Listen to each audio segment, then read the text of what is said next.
Hello and welcome dear students. आज की इस वीडियो में मैं आपके लिए लेकर आया हूँ 50 साइंस के ऐसे इंपॉर्टेंट क्वेश्चन जो कि अक्सर कंपटीशन एग्जाम्स में पूछे जाते हैं। चाहे आप कोई भी कंपटीशन एग्जाम दे रहे हो, रेलवे का हो, एसएससी का हो या बैंकिंग का हो, हर एक एग्जाम में ये क्वेश्चन पूछे जाते हैं और पिछले 15 सालों में ये क्वेश्चन बहुत ज़्यादा बार रिपीट हुए हैं। और मैंने यहाँ पर सारे ही क्वेश्चन सेलेक्टेड लिए हैं, अच्छे लेवल के लिए हैं और हर एक क्वेश्चन के साथ मैं आपको इंपॉर्टेंट फैक्ट भी बताऊंगा। तो चलिए बिना टाइम गवाए वीडियो को शुरू करते हैं। प्रश्न नंबर 1 है, मानव शरीर का सामान्य तापमान कितना होता है?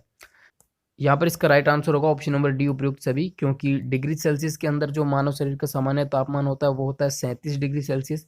फ़ारेनहाइट की बात करें तो यहाँ पर हमारा सामान्य तापमान होता है 98.6 डिग्री फ़ारेनहाइट। और केल्विन की बात करें तो यहाँ पर 310 केल्विन हमारे शरीर का सामान्य ताप मापा जाता है। तो इन तीनों को ही आपको याद रखना है, ठीक है, क्योंकि ऑप्शन में कोई भी आपको दिया जा सकता है। चलिए नेक्स्ट क्वेश्चन देखते हैं। ब्रह्मांड में सबसे अधिक मात्रा में कौन सा तत्व पाया जाता है? ठीक है, यहाँ पर गौर करिएगा, ब्रह्मांड पूछा गया है तो ब्रह्मांड के अंदर सबसे अधिक मात्रा में हाइड्रोजन पाया जाता है, H2 पाया जाता है। अगर यहाँ पर पृथ्वी की बात करता, धरातल की बात करता तो उसका आंसर होता ऑक्सीजन, क्योंकि धरातल पर सबसे ज़्यादा मात्रा में ऑक्सीजन पाई जाती है। इसके अलावा अगर वायुमंडल की बात करता तो वायुमंडल में सबसे ज़्यादा नाइट्रोजन पाया जाता है। इन तीनों चीज़ों को आपको याद रखना है। ब्रह्मांड पूछेगा तो हाइड्रोजन, अगर धरातल पूछेगा तो ऑक्सीजन, और अगर वायुमंडल पूछता है तो नाइट्रोजन सबसे अधिक मात्रा में पाया जाता है। चलिए अगला प्रश्न देखते हैं। थायराइड ग्रंथि की अत्यधिक वृद्धि किसकी कमी से होती है? तो आपको पता होगा कि थायराइड ग्रंथि जो हमारे गले में दो जोड़ी के रूप में एच आकार की होती है, ठीक है, ये गले में पाई जाती है। और अगर हमारे शरीर के अंदर आयोडीन की कमी हो जाती है तो इस थायराइड ग्रंथि में वृद्धि हो जाती है और गला सूज जाता है, जिसे हम गलगंड या घेंगा रोग भी कहते हैं। तो इसका आंसर होगा आयोडीन की कमी से थायराइड ग्रंथि की वृद्धि हो जाती है। अगला प्रश्न है, द्रव में तैरने का सिद्धांत यानी कि लॉ ऑफ फ्लोटिंग, ठीक है, जो कि किसी भी द्रव के अंदर किसी वस्तु के तैरने का सिद्धांत है, वो किसके द्वारा दिया गया था? इसका राइट आंसर होगा आर्किमिडीज, ठीक है, ऑप्शन नंबर ए यहाँ पर राइट होगा। आर्किमिडीज ने द्रव में तैरने का सिद्धांत दिया था। नेक्स्ट प्रश्न है, सापेक्षता सिद्धांत किस वैज्ञानिक के द्वारा दिया गया? तो इसका राइट आंसर होगा ऑप्शन नंबर सी। बहुत इंपॉर्टेंट क्वेश्चन है। सापेक्षता सिद्धांत अल्बर्ट आइंस्टाइन के द्वारा दिया गया था। और सापेक्षता सिद्धांत होता क्या है? तो ये होता है E is equals to M C square, ठीक है, जैसे कि आप सब जानते होंगे कि सापेक्षता सिद्धांत होता है E is equals to M C square, जिसे आइंस्टाइन ने दिया था। यहाँ पर E का मतलब होता है ऊर्जा, M का मतलब होता है द्रव्यमान और C होती है प्रकाश की गति, ठीक है। तो इस नियम के अनुसार ऊर्जा को द्रव्यमान में और द्रव्यमान को ऊर्जा में परिवर्तित किया जा सकता है और इसी आधार पर ही बाद में एटॉमिक बम वगैरह, परमाणु बम वगैरह का निर्माण किया गया था। तो यहाँ पर सापेक्षता का सिद्धांत जो है अल्बर्ट आइंस्टीन ने दिया था। चलिए नेक्स्ट क्वेश्चन देखते हैं। नेक्स्ट क्वेश्चन है, विकास के सिद्धांत का प्रतिपादन किसने किया? यानी कि जो लॉ ऑफ एवोल्यूशन है वो किसके द्वारा दिया गया था? इसका राइट आंसर होगा इसका आविष्कार जो है, इसका जो सिद्धांत है वो डार्विन ने दिया था, ठीक है। और इस वैज्ञानिक डार्विन को ही फादर ऑफ एवोल्यूशन यानी कि विकास का पिता भी कहा जाता है। चलिए नेक्स्ट क्वेश्चन देखते हैं। नेक्स्ट क्वेश्चन है, सौर रेडिएशन यानी कि जो सोलर रेडिएशन आती हैं किसके द्वारा इन्हें मापा जाता है? तो इसका राइट आंसर होगा सोलर रेडिएशन को, जो सौर विकिरण आती हैं इनको पायरोमीटर के द्वारा मापा जाता है। ऑप्शन नंबर डी हमारे यहाँ पर राइट आंसर होगा।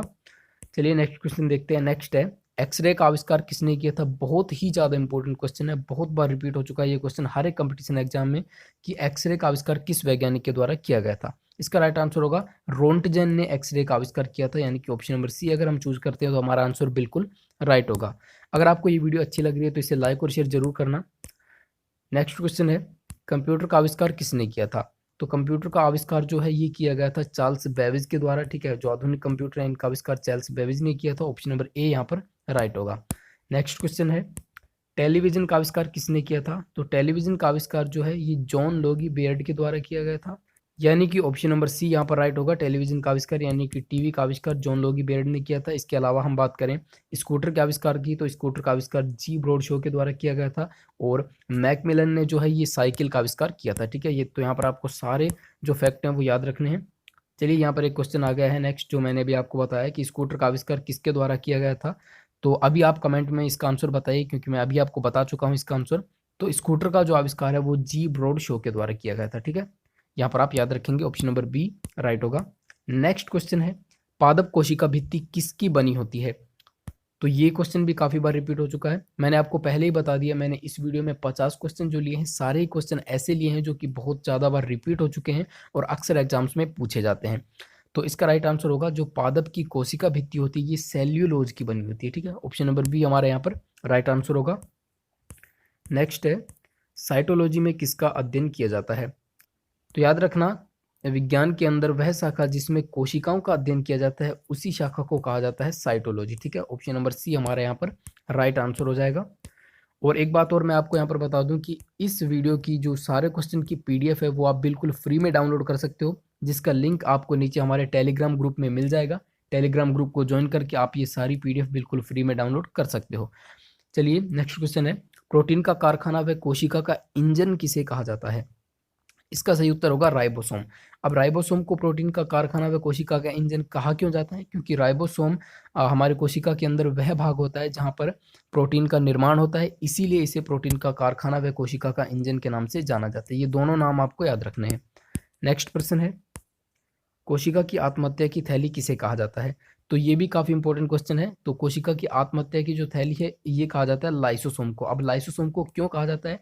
क्योंकि जब भी हमारे शरीर के अंदर कोई कोशिका नष्ट होती है, कोई कोशिका मर जाती है, तो लाइसोसोम एक द्रव छोड़ता है जिस द्रव के द्वारा उस मरी हुई कोशिका को नष्ट कर दिया जाता है। इसीलिए इसको कोशिका की आत्महत्या की थैली कहा जाता है, ठीक है, क्योंकि ये मृत कोशिकाओं को नष्ट करने का काम करता है। ऑप्शन नंबर सी हमारे यहाँ पर राइट होगा। नेक्स्ट है, रेबीज रोग किसके कारण होता है? इसका सही आंसर होगा रेबीज रोग। वैसे तो आप जानते हैं कि जानवरों के काटने से उनके लार के अंदर जो वायरस होता है उसके कारण होता है, लेकिन वो वायरस किस तरह का होता है? वो होता है एक विषाणु होता है, ठीक है। वो एक विषाणु यानी कि वायरस होता है जिसके कारण रेबीज रोग होता है। यहाँ पर ऑप्शन नंबर बी राइट होगा। अगला प्रश्न है, रक्त किस प्रकार का ऊतक होता है? तो इसे आप याद रखना, रक्त जो है ये एक प्रकार का कनेक्टिव टिश्यू यानी कि संयोजी ऊतक होता है। अब संयोजी ऊतक का मतलब क्या होता है? एक ऐसा ऊतक जो कि जो कि हमारे पूरे शरीर के अंदर पाया जाता है, ठीक है। सिर से लेकर पैर तक हमारे हर एक अंग के अंदर ये पाया जाता है। हर एक अंग को जोड़ने का काम करता है ब्लड, रक्त, इसीलिए इसको संयोजी ऊतक या कनेक्टिव टिश्यू के नाम से भी जाना जाता है। अगला प्रश्न है, रक्त का अध्ययन क्या कहलाता है? मोस्ट इंपॉर्टेंट क्वेश्चन है, रक्त के अध्ययन को हिमेटोलॉजी कहा जाता है, ठीक है। ऑप्शन नंबर डी हमारे यहाँ पर राइट होगा। कोस्मोलॉजी जो है ये अंतरिक्ष विज्ञान का अध्ययन कोस्मोलॉजी कहलाता है। इसके अलावा ऑस्टियोलॉजी की बात करें तो हड्डियों के अध्ययन के विज्ञान को ऑस्टियोलॉजी कहा जाता है, और वायरस यानी कि विषाणु के अध्ययन को वायरोलॉजी के नाम से जाना जाता है। नेक्स्ट है, कोशिका के किस भाग को पावर हाउस या शक्ति गृह कहा जाता है? इसका राइट आंसर होगा माइटोकॉन्ड्रिया। माइटोकॉन्ड्रिया को पावर हाउस या शक्ति गृह कहा जाता है। अब ऐसा क्यों कहा जाता है? क्योंकि माइटोकॉन्ड्रिया के अंदर ऊर्जा यानी कि एनर्जी का निर्माण होता है, ठीक है, इसीलिए इसको कोशिका का पावर हाउस शक्ति गृह कहा जाता है। इसे आप याद रखेंगे। नेक्स्ट है, मानव लीवर में कौन सा विटामिन पहले से मौजूद होता है? जैसे कि आप जानते हैं कि हमें भोजन करने के बाद काफ़ी सारे विटामिन हमारे शरीर में मिलते हैं, ठीक है। अलग अलग भोजन से अलग अलग प्रकार के विटामिन हमें प्राप्त होते हैं, लेकिन एक विटामिन ऐसा भी है जो हमारे शरीर में पहले से मौजूद होता है, और वो होता है विटामिन ए। इसे आप याद रखेंगे, विटामिन ए हमारे शरीर में पहले से मौजूद होता है, और ये हमारे यकृत या इसे इंग्लिश में बोलते हैं लीवर, ठीक है। यकृत या लीवर के अंदर पाया जाता है ये विटामिन, जो कि पहले से हमारे शरीर के अंदर मौजूद होता है। और विटामिन ए का रासायनिक नाम होता है रेटिनोल। क्या होता है? रेटिनोल। और अगर इसकी कमी हो जाती है तो हमें रतौंधी रोग हो जाता है, जिसकी वजह से कम दिखना या इस तरह की जो समस्याएं हैं वो होने लगती हैं। चलिए नेक्स्ट क्वेश्चन देखते हैं, अफीम के किस भाग से मॉर्फिन प्राप्त की जाती है? इसका राइट आंसर होगा ऑप्शन नंबर ए। अफीम की जो मॉर्फिन है वो उसके फल भाग से यानी कि फ्रूट कोट से प्राप्त की जाती है। फल का जो आवरण होता है वहीं से प्राप्त होती है मॉर्फिन। नेक्स्ट क्वेश्चन है, किस पेड़ की छाल का उपयोग मसाले के लिए किया जाता है? तो इसका आंसर आप सबको पता होगा, ठीक है, घर में काफ़ी उपयोग करते हैं। तो दालचीनी जो होती है, सिनामन जो होती है, इसका उपयोग जो है ये एक मसाले के रूप में किया जाता है। नेक्स्ट है, सबसे बड़े फूल वाला पौधा कौन सा है? ये क्वेश्चन भी एग्जाम्स में काफ़ी बार पूछा जा चुका है। इसका राइट आंसर होगा सबसे बड़े फूल वाला जो पौधा है उसे रिफ्लेशिया कहा जाता है, ठीक है।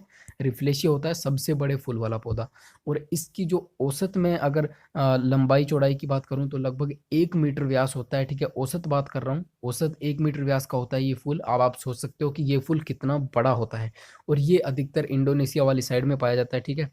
और अगर बात करें सबसे छोटे फूल वाले पौधे की, तो वो भी आप यहाँ पर याद रखना, वोल्फिया होता है सबसे छोटे फूल वाला पौधा। सबसे बड़े वाला रेफ्लेशिया, सबसे छोटे वाला वोल्फिया, एक ही तरह के नाम है, आप याद रखेंगे। किस प्रकार के पौधे सूर्य प्रेमी कहलाते हैं? तो इसका राइट आंसर होगा हेलोफाइट, यानी कि ऑप्शन नंबर ए राइट होगा। हेलोफाइट प्रकार के जो पौधे होते हैं इनको सूर्य प्रेमी कहा जाता है। अब सूर्य प्रेमी होने का क्या मतलब है? सूर्य प्रेमी होने का अर्थ है कि जिस दिशा में सूर्य होता है दिन के अंदर, उसी दिशा में इनका मुंह घूम जाता है। जैसे कि सुबह की बात करें तो सूर्य पूर्व दिशा में होता है, तो ये फूल भी पूर्व दिशा की ओर चले जाते हैं, और जिस तरह से सूर्य ढलता जाता है इन फूलों की दिशा भी सूर्य की तरफ मुड़ जाती है। तो इन्हें कहा जाता है हेलोफाइट पौधे, यानी कि सूर्य प्रेमी पौधे, जिस तरह से सूरजमुखी। अगला प्रश्न है, मानव शरीर की सबसे बड़ी ग्रंथि कौन सी है? यहाँ पर आप कंफ्यूज मत होना, क्योंकि यहाँ पर ऑप्शन के अंदर आपको जो त्वचा नहीं दी गई, ठीक है। अगर आपको यहाँ पर त्वचा दी जाती तो आप जानते हैं कि मानव शरीर की सबसे बड़ा अंग अगर पूछता तो त्वचा होती, लेकिन यहाँ पर मानव शरीर की सबसे बड़ी ग्रंथि पूछी गई है, तो ये होती है लीवर या यकृत, ठीक है। इसे आप याद रखेंगे कि मानव शरीर की सबसे बड़ी ग्रंथि जो होती है ये होती है लीवर या यकृत, और अगर सबसे बड़ा अंग पूछता तो वो होती है त्वचा। चलिए नेक्स्ट क्वेश्चन देखते हैं। आरएच कारक की खोज किस वैज्ञानिक ने की थी? आरएच कारक की खोज लैंडस्टीनर तथा वीनर नामक दो वैज्ञानिकों के द्वारा की गई थी, ठीक है। ऑप्शन नंबर बी हमारे यहाँ पर राइट होगा कि आरएच कारक की खोज लैंडस्टीनर तथा वीनर ने की थी। और एक चीज आप और याद रखेंगे आरएच कारक से, कि जिन लोगों में आरएच कारक पाया जाता है उन्हें आरएच पॉजिटिव, और जिनमें नहीं पाया जाता उन्हें आरएच नेगेटिव कहा जाता है, ठीक है। इसके अलावा आरएच कारक की खोज जो है ये मकाका रीसस नामक बंदरों में सबसे पहले की गई थी। नेक्स्ट प्रश्न है, मार्स गैस के रूप में किसे जाना जाता है? इसका राइट आंसर होगा मार्स गैस, यानी कि मंगल ग्रह पर पाई जाने वाली जो मुख्य रूप से गैस है वो होती है मीथेन, ठीक है। इसका सूत्र होता है CH4, इसे ही मार्स गैस के रूप में जाना जाता है। इसके अलावा मंगल ग्रह से रिलेटेड एक क्वेश्चन और पूछा जाता है कि मंगल ग्रह पर जो सतह है, जो मिट्टी है, उसका रंग लाल क्यों है? तो आप याद रखना आयरन ऑक्साइड के कारण उसका रंग लाल पाया जाता है। नेक्स्ट है, भोपाल गैस त्रासदी किस गैस के रिसाव के कारण हुई थी? ठीक है, भोपाल गैस त्रासदी जो है आप जानते हैं उसमें एक बार रिसाव हुआ था, और वो गैस कौन सी थी? वो थी मिथाइल आइसोसाइनेट, यानी कि ऑप्शन नंबर बी राइट होगा। मिथाइल आइसोसाइनेट के कारण भोपाल गैस त्रासदी की घटना हुई थी, और मिथाइल आइसोसाइनेट का सूत्र आप याद रखेंगे ये होता है CH3CNO, ठीक है। इसे ही कहा जाता है मिथाइल आइसोसाइनेट। नेक्स्ट क्वेश्चन है, किसानों का मित्र किसे कहा जाता है? इसका राइट आंसर होगा केंचुआ जो होता है, ठीक है। केंचुआ आप जानते हैं बारिश के मौसम में काफ़ी आपने देखा होगा, केंचुआ जो होता है इसी को किसानों का मित्र कहा जाता है। और इसे किसानों का मित्र कहा क्यों जाता है? क्योंकि ये भूमि को उपजाऊ बनाए रखते हैं, ठीक है। भूमि जो होती है उसको ये उपजाऊ बनाने का काम करते हैं, इसलिए इनको किसानों का मित्र या फिर प्राकृतिक हलवाहा भी कहा जाता है, ठीक है। हलवा नहीं, हलवाहा। हलवाहा यानी कि हल को चलाने वाला या फिर जमीन को जोतने वाला, ठीक है। ये प्राकृतिक हलवाहा भी कहलाते हैं केंचुआ, इसे आप याद रखेंगे। नेक्स्ट है, कैडमियम के कारण कौन सा रोग हो जाता है? यहाँ पर रोग भी काफ़ी इंपॉर्टेंट है जो तत्वों के कारण होते हैं। इसका राइट आंसर होगा इटाई इटाई, या इसे आउच आउच रोग के नाम से भी जाना जाता है, ठीक है। कैडमियम की अधिकता जब शरीर में हो जाती है तो ये इटाई इटाई या आउच आउच रोग हो जाता है। इसके अलावा ये जो मीनामाटा रोग है ये पारा यानी कि मरकरी की अधिकता से हो जाता है। अगर शरीर में मरकरी या पारा चला जाता है तो मीनामाटा रोग हो जाता है। सिडेरोसिस रोग जो है ये लोहे के कारण, आयरन के कारण हो जाता है। और ब्लैक लंग्स रोग जो है ये ऐसे लोगों को होता है जो कि ऐसी खदानों में काम करते हैं जहाँ पर कोयले वगैरह का काम होता है, तो उसके छोटे छोटे कण फेफड़ों में चिपक जाते हैं, इसलिए इसे ब्लैक लंग्स रोग भी कहा जाता है। चलिए अगला प्रश्न देखते हैं। नेक्स्ट है, बल्ब में लगा तंतु किसका बना होता है? ठीक है, यहाँ पर आपको दो चीज़ें इंपॉर्टेंट याद रखनी होंगी। पहली ये कि बल्ब में लगा तंतु जो है वो टंगस्टन का बना होता है, और ये क्यों बना होता है टंगस्टन का? इसका राइट आंसर होगा क्योंकि इसका जो गलनांक है वो काफ़ी उच्च होता है, ठीक है। इसलिए बल्ब के अंदर टंगस्टन यानी कि डब्लू का तंतु यूज किया जाता है। और एक क्वेश्चन और पूछता है कि बल्ब के अंदर कौन सी गैस भरी जाती है, तो आप याद रखेंगे बल्ब के अंदर ऑर्गन गैस भरी जाती है। नेक्स्ट क्वेश्चन है, चिप्स की थैली में कौन सी गैस भरी जाती है? तो ये क्वेश्चन भी इंपॉर्टेंट बनता है। इसका राइट आंसर होगा नाइट्रोजन गैस जो होती है N2, इसको चिप्स की थैली में भरा जाता है।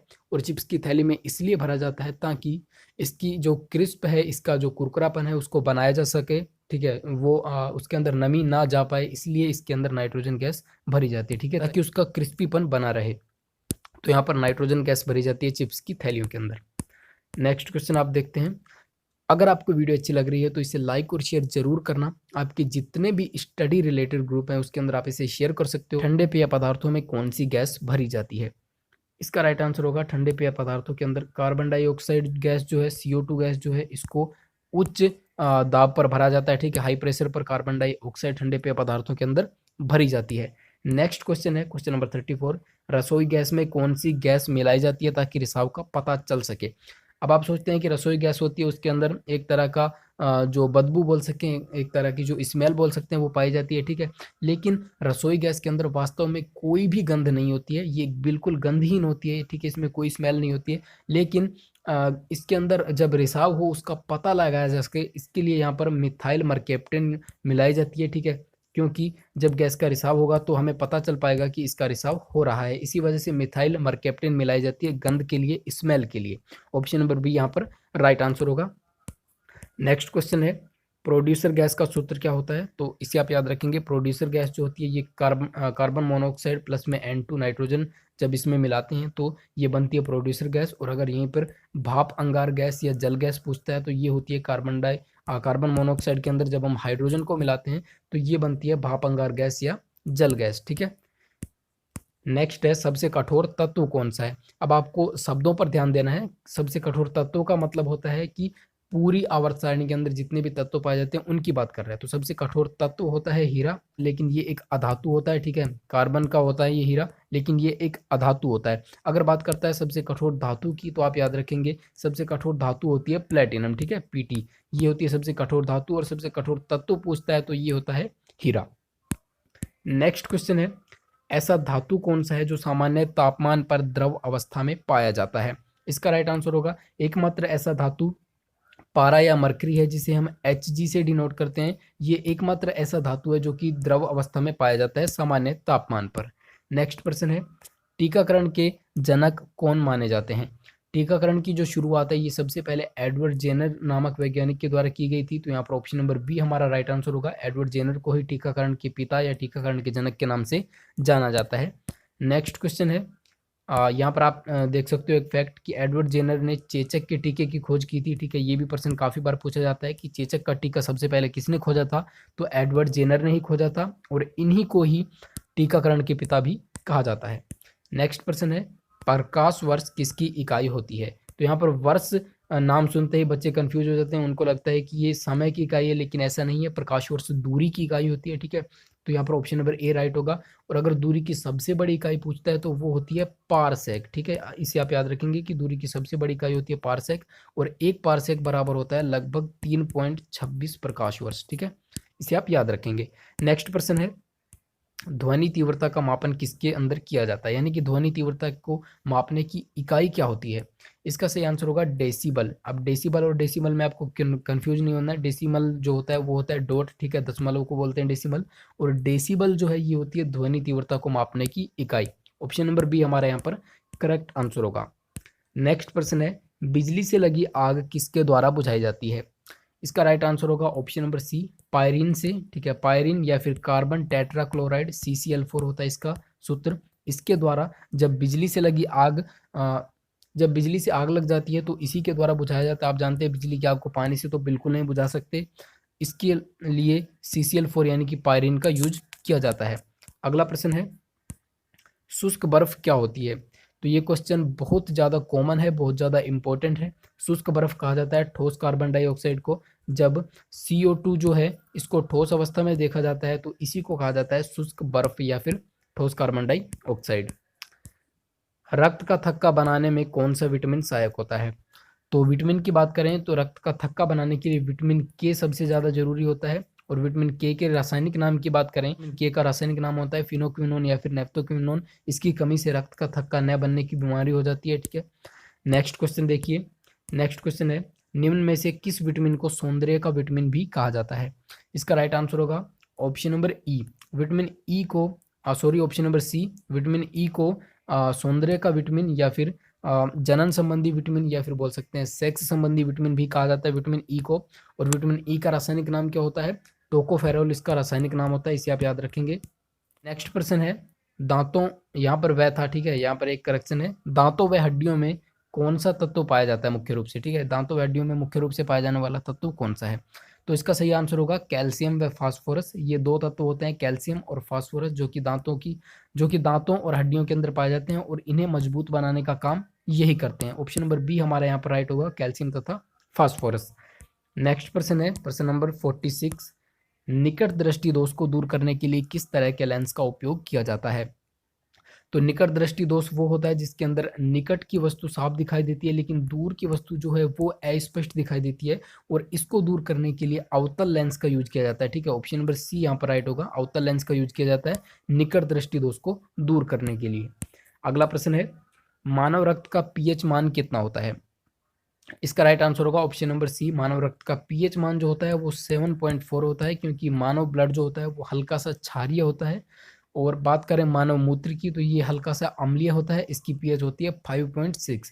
और आप पीएच स्केल के बारे में तो जानते होंगे, इस पर 0 से लेके और 14 तक अंक दर्ज होते हैं, बीच में होता है 7, 7 पर कोई भी पदार्थ उदासीन होता है, और इस तरफ चलते हैं तो अम्लीयता बढ़ती है, और 7 से इस तरफ जब बढ़ते हैं तो क्षारीयता बढ़ती है। ठीक है, तो सबसे क्षारीय पदार्थ कौन सा होगा? 14 वाला। और सबसे अम्लीय पदार्थ कौन सा होगा? 0 पीएच वाला।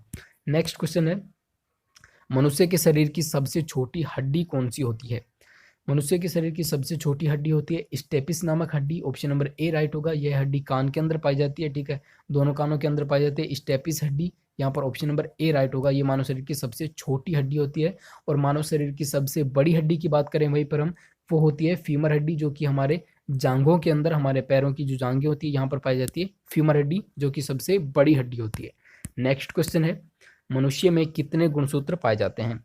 इसका राइट आंसर होगा, मनुष्य के अंदर कुल 46 गुणसूत्र यानी कि 46 गुणसूत्र पाए जाते हैं। यहाँ पर आपसे जोड़े नहीं पूछे हैं, अगर आपसे जोड़े पूछता तो आप राइट आंसर देते 23, क्योंकि 23 जोड़े होते हैं और टोटल गुणसूत्र होते हैं 46। ठीक है, तो यहाँ पर गुणसूत्र पूछा है, इनकी संख्या होती है 46, जिनमें से 22 जोड़े जो हैं यानी कि 44 गुणसूत्र जो हैं वो नॉर्मल होते हैं, और जो एक 23वां जोड़ा होता है यानी कि जो 45 और 46वां गुणसूत्र होता है, ये होते हैं आपके जनन संबंधी गुणसूत्र, जो कि बच्चे का डिसाइड करते हैं। और जो 23वां जोड़ा गुणसूत्र होता है वो स्त्री के अंदर पाया जाता है XX, और पुरुष के अंदर पाया जाता है XY। अगर XX का संयोग होता है तो लड़की पैदा होती है, और YX का संयोग होता है तो लड़का पैदा होता है। तो अगर आपसे ये क्वेश्चन पूछा जाता है कभी कि मनुष्य में बच्चे को पैदा करने के लिए, ठीक है, अगर बच्चा लड़का होगा या लड़की होगी, इसके लिए कौन जिम्मेदार होता है, तो इसका राइट आंसर होगा पुरुष, क्योंकि पुरुष के अंदर ही वायु गुणसूत्र पाया जाता है जो कि लड़के को पैदा कर सकता है। नेक्स्ट क्वेश्चन है, वायुमंडल में ओजोन परत की मोटाई किसके द्वारा मापी जाती है? इसका राइट आंसर होगा, वायुमंडल के अंदर ओजोन परत की जो मोटाई है इसको डॉब्सन के अंदर मापा जाता है। ठीक है, ये होती है डॉब्सन इकाई जिसके अंदर ओजोन परत की मोटाई को हम मापते हैं। और ओजोन परत जो है ये समताप मंडल के अंदर पाई जाती है, इसे भी आप याद रखेंगे। ठीक है, समताप मंडल का ये एक हिस्सा होती है ओजोन परत, और इसे डॉब्सन में मापा जाता है इसकी मोटाई को। तो ये थे 50 इंपॉर्टेंट क्वेश्चन आपके लिए। आज का आपका प्रश्न है जिसका आंसर आपको नीचे कमेंट सेक्शन में देना है। अगर तो आपके लिए क्वेश्चन है, मानव रक्त में पाई जाने वाली लाल रुधिर कणिका यानी कि जो आरबीसी होती हैं, रेड ब्लड सेल्स होती हैं, का आकार निम्न में से किस प्रकार का होता है? आरबीसी का आकार आपको बताना है। ऑप्शन है उत्तल, अवतल, उभय अवतल या बेलनाकार। ठीक है, तो अगर आपको इसका आंसर पता है तो कमेंट जरूर करना, और कमेंट में ये जरूर बताना कि आपको ये वीडियो कैसी लगी। और ऐसी ही वीडियोस पाते रहने के लिए चैनल को सब्सक्राइब करके बेल आइकन को प्रेस करने। मिलेंगे नेक्स्ट वीडियो में, टिल देन बाय।